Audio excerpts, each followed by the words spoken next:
Movie में खुद एक फिल्म को शूट किया गया है जिसमें एक ग्रुप हैलोवीन की रात एक होटल में जाते हैं। इस होटल का नाम वैसे तो एबरडॉन था, पर ये अपने शो के लिए बदलकर इसका नाम हेल हाउस रख देती है। शो की जब ओपनिंग थी, सुबह जब शो को सबको दिखाया जाना था, उससे पिछली रात हेल हाउस में 15 लोग मारे जाते हैं, जिनमें शो का ग्रुप और ऐसे ही कई सारे लोग शामिल थे। और इसकी वजह ये बताई गई कि इनकी सेट पर गैस लीक हो गई थी, कि असल वजह अभी तक किसी को नहीं पता। बस हमें यहाँ छोटी सी यूट्यूब वीडियो भी दिखाई गई जो उस वक्त किसी तरह शूट हो गई थी। हेल हाउस के बाहर बहुत सारे लोग खड़े थे जो अंदर जाना चाहते थे। फिर हमें एक लड़की और जोकर दिखाया गया जो ऊपर की तरफ भाग रही थी, वो काफी डरी हुई थी। साथ ही कैमरा में रिकॉर्ड के जरिए ये भी बताया जा रहा था कि यहाँ के बेसमेंट में ज्यादा गड़बड़ है। इस हादसे के कुछ साल बाद में एक लड़की डियान और उसका ग्रुप दिखाया गया जो इस मसले को सुलझाने की उस रात किया हुआ था, इस पर एक डॉक्यूमेंट्री फिल्म बना रहे होते। यहाँ कुछ लोगों के इंटरव्यू भी दिए जाते हैं। एक फोटोग्राफर का इंटरव्यू दिखाया गया जिसमें वो बता रहा था कि मैंने खुद हेल हाउस में जाकर तस्वीरें बनाई हैं जहाँ फर्श पर लोगों का खून पड़ा था, जैसे पता नहीं उन्हें कितनी बेदर्दी से मारा गया। वो बताता है कि बेसमेंट में जाने का जो रास्ता था, मैंने उसकी तस्वीरें भी बनाई। कहा जाता है कि ज्यादा बुरी चीजें वहाँ हुई। वो जगह इतनी डरावनी लग रही थी कि मैं हिम्मत ही नहीं हुई कि मैं नीचे जाऊँ चेक करने, और आज तक इस तरह की अजीब जगह मैंने नहीं दी। अब अचानक ही हेल हाउस ग्रुप की एक मेंबर जिसका नाम सारा होता है, वो डियान के पास आती है इंटरव्यू देने। उसका कहना था कि उस रात मैं किसी तरह बचकर भाग गई थी और तब से आज तक छुप कर रह रही हूँ। अब मजीद जब डियान उससे सवाल करती है तो सारा उसे हेल हाउस की पूरी वीडियो देती है, यानी कि शुरू से आखिर तक आखिर हुआ क्या था। वीडियो जब चली तो हम हेल हाउस की इस शो के पूरे ग्रुप को देखते हैं जिन सब का आपस का ताल्लुक काफी अच्छा था। अब यहाँ ये लोग वजह बताते हैं कि होटल का नाम हमने एबरडॉन से बदलकर हेल हाउस इसलिए रखा ताकि ज्यादा से ज्यादा लोग इस तरफ खींचे चले आए। इस ग्रुप का जो हेड था उसका नाम एलेक्स था, जिससे बिना कोई सवाल किए हर कोई उसकी बात मानता था। और जो सारा है वो एलेक्स की दोस्त होती है जो हर जगह उसका साथ देती है। इसके अलावा एलेक्स का सबसे करीबी दोस्त भी था जो इस बिजनेस में उसका पार्टनर भी था। एक मैकेनिक भी आया हुआ था जिसे कैमरा वगैरह इंस्टॉल करने सेटअप करने के लिए लाया गया था। और जैसे होटल के अंदर आए इन्हें अंदाजा हो गया कि ये जगह काफी पुरानी है, पिछले काफी वक्त से ये होटल बंद पड़ा है और होटल को हॉन्टेड इन्हीं भूतिया होटल बनाकर यहाँ लोगों को एंजॉय करवाने के लिए आते हैं। यानी कि उन्होंने होटल का सेटअप भी ऐसा करना था कि ये पूरा भूतिया लगता। साथ ही यहाँ का माहौल भी इनके लिए एकदम परफेक्ट था क्योंकि इन्हें हेल हाउस बनाने में ज्यादा मेहनत नहीं करनी पड़ेगी। इस बात से एलेक्स काफी खुश था। उसका कहना था कि ये जगह 100 से भी ज्यादा परफेक्ट है। जहाँ बाकियों को लग रहा था कि ये होटल अजीब है, डरावना सा है, तो उसका कहना था कि ऐसा कुछ नहीं है। जब ये लोग एटिक में गए और फोन पर एक दूसरे से बात कर रही थी तो इन्हें अपने पीछे से अजीब भूतिया आवाजें आने लगी। सिर्फ यही नहीं, जब ये सारे एलेक्स के पास वापिस आए तो कैमरा में काली परछाई रिकॉर्ड हो जाती है जिसने काले रंग की हुडी अपने सर पे ले रखी थी। और अब ये लोग होटल की सबसे डरावनी जगह पर जाते हैं जहाँ पर बहुत सारा जिन भूतों को भगाने वाला और काले जादू का सामान पड़ा था, जैसे एक रिचुअल जादू का निशान स्टार था जो जादू में काफी मशहूर है। इसके अलावा कई सारे क्रॉस थी, जगह जगह बाइबल पड़ी हुई थी। पर ये सब देखकर भी एलेक्स कहता है कि डरने वाली कोई बात नहीं, ऐसे वैसा कुछ नहीं है। बाद में मैकेनिक और उसके साथी ने जगह जगह कैमरास को सेट कर दिया था ताकि हर चीज पर नजर रखी जा सके। पर यहाँ एक मसला था कि ये बेसमेंट में कैमरा नहीं लगा सकती थी, तो ये लोग फैसला करते हैं कि शो वाले दिन वहाँ किसी एक्टर या एक्ट्रेस को बिठा देंगे ताकि वो वहाँ नजर रख सके। और बस इसी के साथ यह भूतिया चीजें होना शुरू हो जाती है, जैसे की दरवाजे अपने आप ही खुलने और बंद होने लगते हैं। कैमरा रिकॉर्डिंग में बार बार कोई परछाई गुजरती है। इसके अलावा जब मैकेनिक अपनी वीडियो बना रहा था तो उसे अपने पीछे भी एक परछाई खड़ी हुई दिखती है। उसने पीछे मुड़कर देखा तो उसे लगा कि ये सारा होगी। अब एलेक्स अपने शो के लिए 2 एक्ट्रेस और एक एक्टर को चुनता है। इनमें से 2 जिनको बेसमेंट के लिए चुना गया था उन्हें वहाँ ले जाया गया। एक्ट्रेस यहाँ इस होटल की भयानक तारीख के बारे में बताती है कि होटल के मालिक ने एक दिन अपने कुछ लोगों के साथ यहाँ अपनी जान ले ली थी, क्योंकि कहा जाता है कि वो यहाँ एक शैतानी कल्ट ग्रुप को चला रहा था और उसने ये होटल किसी खास मकसद के लिए बनाया था, जो मकसद था कि बाइबल में कई जगह एबरडॉन को डीमन यानी शैतान बताया गया है जो हेल जहन्नुम के रास्ते का गार्ड है, वहाँ की देखभाल करता है। होटल का मालिक हेल का वो रास्ता बेसमेंट में खोलना चाहता था, इसलिए उसने इस होटल का नाम भी एबरडॉन उस डीमन के नाम पर ही रखा था। होटल की मालिक के ऊपर कई सारे मेहमानों को गायब करने का इल्जाम था, पर वो हमेशा बच जाया करता था। ना कुछ सुनने की बात भी एलेक्स बस यही कहता रहता है कि ये बस अफवाहें हैं। अब मैकेनिक को एक जोकर नजर आया जो बेसमेंट की तरफ जा रहा था, जिसे देखकर उसकी हालत खराब हो गई। पर जब उसने बेसमेंट की तरफ देखकर दोबारा जोकर को देखा तो अब वो मैकेनिक को ही देख रहा था, यानी कि वो जिंदा था जो उसे डराने की कोशिश कर रहा था। मैकेनिक को लगता है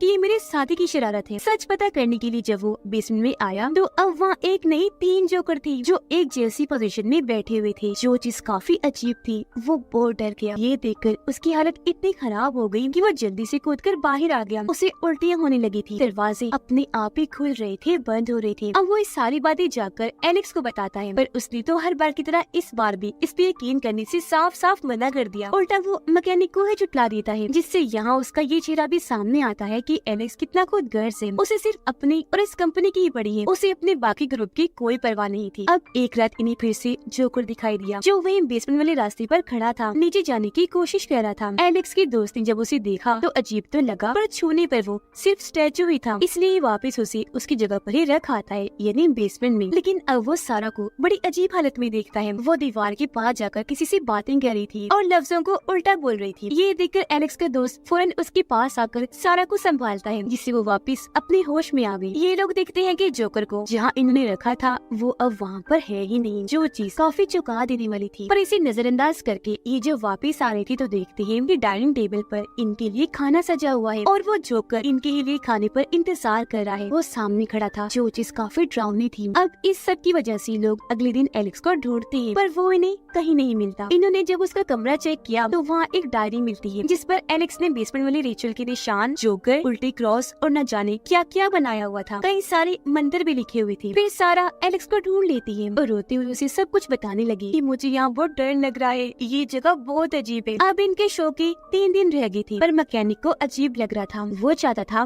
कि इस शो को लोगों के सामने ना हिलाया जाए, वरना बहुत गलत होगा, जिस वजह से उसे काफी परेशानी हो रही थी। अब रात को जब वो सो रहा था तो उसे डरावनी आवाज सुनाई थी, जिस वजह से उसकी आंख खुल गई। वहाँ एक डरावनी भूत लड़की थी जो उसे देख रही थी, जिसकी आंखें सफेद थी, चेहरे पर कर्ज के भयानक निशान थे, जो अब धीरे धीरे करके मैकेनिक के पास आने लगी। वो बहुत डर गया, अपने ऊपर चादर ओढ़ लेता है, इस उम्मीद के साथ कि वो यहाँ से चली जाएगी और ये चादर मुझे बचा ले। पर अब जैसे उसने थोड़ी सी चादर हटाकर देखी, वो डरावनी लड़की मैकेनिक के काफी करीब आ चुकी थी और अब अचानक उस पर हमला कर देती है, जिससे कैमरा की वीडियो यही खराब हो जाती है। अब काफी देर से क्योंकि मैकेनिक का अता पता नहीं था, इसीलिए उसका साथी कमरे में जाकर चेक करता है, पर वहाँ कोई भी नहीं था। ये बात आकर उसने एलेक्स को बताई और अब जब ये मैकेनिक को कॉल करने की कोशिश करते हैं तो आगे से इन्हें जोरदार डरावनी आवाज सुनाई देती है, जिस वजह से इन्हें परेशानी होने लगी कि पता नहीं मैकेनिक कहाँ चला गया। उसे ढूंढने के लिए अब ये सीधा बेसमेंट में चले जाती है। मैकेनिक का साथी फ्रीजर रूम में जाता है, इस उम्मीद के साथ कि मैकेनिक वहाँ गया होगा, और उसने जैसे दरवाजा खोला, अंदर मैकेनिक तो नहीं बल्कि 3 जोकर थे, जिनके चेहरों का रुख इन्हीं की तरफ था। वो इन्हें घूर रहे थे। खैर अब इन्हें यहाँ मैकेनिक भी मिल ही जाता है, पर काफी अजीब हालत में, क्योंकि वो गर्दन झुकाए चुपचाप बैठा था, जैसे किसी के कंट्रोल में हो। अब ये देखकर एलेक्स ने भी कह ही दिया कि हमें डराने के लिए ये सब मैकेनिक कर रहा है, लेकिन बस एक चीज मैं मानता हूँ, जो है जोकरों की सर। टेक्निकली तौर पर ये वाकई नहीं मुड़ सकती। ये सुनकर मैकेनिक का साथी एलेक्स पर भड़क गया,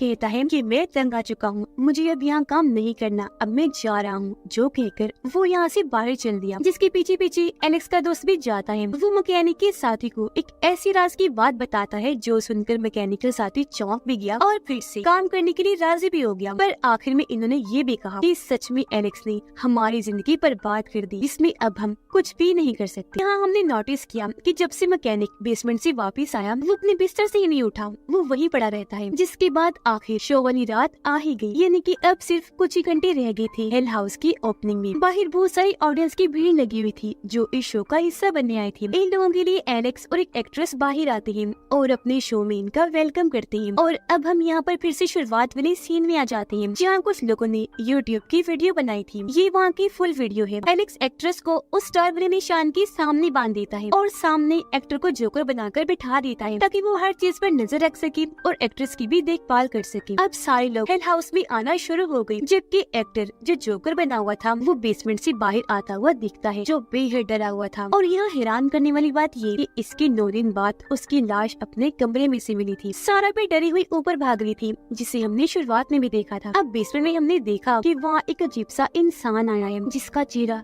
स्कल खोपड़ी जैसा था, और इसी से डरकर जोकर एक्टर ऊपर भाग गया। अब अचानक वो जगह जहाँ एक्ट्रेस को जमीन पर बांधा हुआ था, उसके नीचे काफी बड़ा गड्ढा बन गया, जिसके अंदर एक्ट्रेस जी हुए चली जाती है। यानी कि ये बात सच थी कि होटल के मालिक ने यह हल्का पोर्टल रास्ता बनाया हुआ था जो यही वाला था।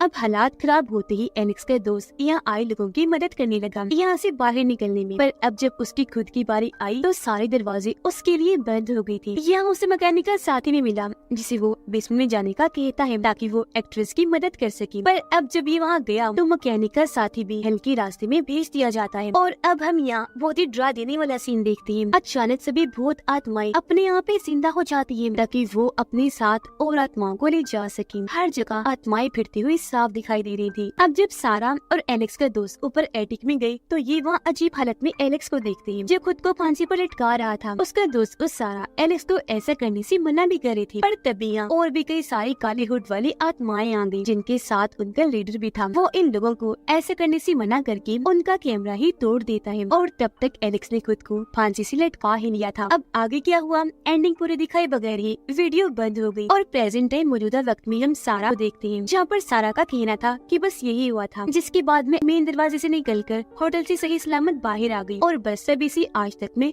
छुपी हुई थी। इंटरव्यू का वक्फा लेती है ये कहकर कि बाकी का इंटरव्यू में बाद में दूं जो तुम मेरे कमरे में आकर ले सकती हो। कमरे का नाम है टोसी। फिर सारा कुछ वक्त के बाद डियान और उसके साथियों को मैसेज करती है। वो इन्हें काफी कहती है कि आप लोगों को भी हेल हाउस में जरूर जाकर देखना चाहिए कि आखिर वहाँ पर है क्या। असल में वो इन्हें वहाँ जाने के लिए कैसे भी करके मनाना चाहती थी पर बिना सोचे समझे डियान और उसका कैमरामैन राजी हो गए कि ये वहाँ जाकर देखकर आएंगे। फिर एबर्टन होटल यानी हेल हाउस में जाने से पहले डियान उसी होटल में जाती है जहाँ पर सारा रुकी थी और जहाँ उसने बाकी का इंटरव्यू लेना था। ये वहाँ जाकर कमरा टोसी के बारे में पूछती है जिस पर मैनेजर का कहना था कि टोसी नाम का कोई भी कमरा हमारे होटल में नहीं है। पर जब उसने सारा के बारे में पूछा तो तब भी उसने यही कहा कि इस नाम की भी कोई लड़की हमारे होटल में नहीं रुकी। अब डियान का दोस्त जब बाकी वीडियोस को एडिट करता है तो उसे अंदाजा हो गया कि डियान ने होटल एबरडोन में जाकर कितनी बड़ी गलती कर दी है। असल में जब एलेक्स ने फांसी पर लटक कर अपनी जान ली थी उसके बाद सारा तो होटल से निकले ही नहीं बल्कि वो तो वहीं गिरकर बेहोश हो गई थी। फिर जब उसे होश आया तो वो कैमरा लेकर आगे बढ़ी जहाँ उसे कालीवुड वाली परछाई दिखी जिसके साथ ही वहाँ मैकेनिक भी सामने आ गया जो काफी अजीब बर्ताव कर रहा था। पर यहाँ सारा बिना सोचे समझे उसके गले से लग गई इस सोच के साथ कि चलो कोई तो यहाँ है उसके अलावा। पर इस चीज से मैकेनिक को गुस्सा आ गया। वो सारा को दूर हटाकर कैमरा से उस पर हमला कर देता है। काफी मार मार कर उसे बेहद जख्मी कर चुका था जिससे वो वहीं गिरकर बेहोश हो गई। अचानक वहाँ एक खतरनाक डीमन आया जिसकी भयानक आवाज भी हम सुन पाते हैं और अब वो सारा को खींचकर अपने साथ ले जाता है। ठीक इसी वक्त मैकेनिक ने भी अपना गला काट कर अपनी जान ले ली यानी कि इस मौके पर पूरा का पूरा ग्रुप ही मारा गया था। तो अब यहाँ सवाल ये उठता है कि जो सारा डियान के पास आई थी वो कौन थी। तो उसका सिंपल सा जवाब था कि वो इस भूतिया होटल की तरफ से भेजी गई आत्मा थी ताकि वो बाहर जाकर और लोगों को होटल के अंदर जाने का कहीं और होटल को ऐसी ज्यादा से ज्यादा आत्माएं मिलती रही जिससे यहाँ ये बात भी क्लियर हो गई कि हेल हाउस में इतने सारे लोगों को बुलाने का मकसद भी यही था कि उन सब की आत्माओं को जमा करके होटल को दी जाए। अब जब डियान एबरडोन होटल के अंदर आई तो उसे जमीन पर खून पड़ा हुआ दिखता है जिसे नजरअंदाज करके जब वो आगे बढ़ी एलेक्स का भूत इन पर नजर रखे हुए है जिसे ये लोग नहीं देख पाते। अब जब डियान आगे बढ़ रही थी तो उसके पास एडिटर साथी की कॉल आई जो उसे कहने वाला था कि वापिस आ जाओ और अंदर ना जाओ। पर डियान ने बदकिस्मती से वो कॉल नहीं उठाई। डियान और कैमरामैन जब ऊपर गई तो इन्हें यहाँ पर कमरा 2 से मिल जाता है जिसे खोलने पर अंदर सारा बैठी हुई थी और अब उसने जैसे मुड़कर देखा उसका चेहरा काफी खराब था जिसके साथ अचानक तो कालीवुड वाले लोग इनकी तरफ बढ़ने लगे और अब वो डियान और कैमरामैन को भी गायब करके अपने साथ ले जाते हैं। उनके जाते ही कैमरा एक जगह पर रुक गया। एकदम खामोशी शांति से छा गई क्योंकि अब होटल उन सबकी आत्माओं को ले चुका था जो सालों से उसका काम चलता आ रहा है लोगों की आत्माओं को खाने का। इस फिल्म की कहानी यहीं पर खत्म हो जाती है।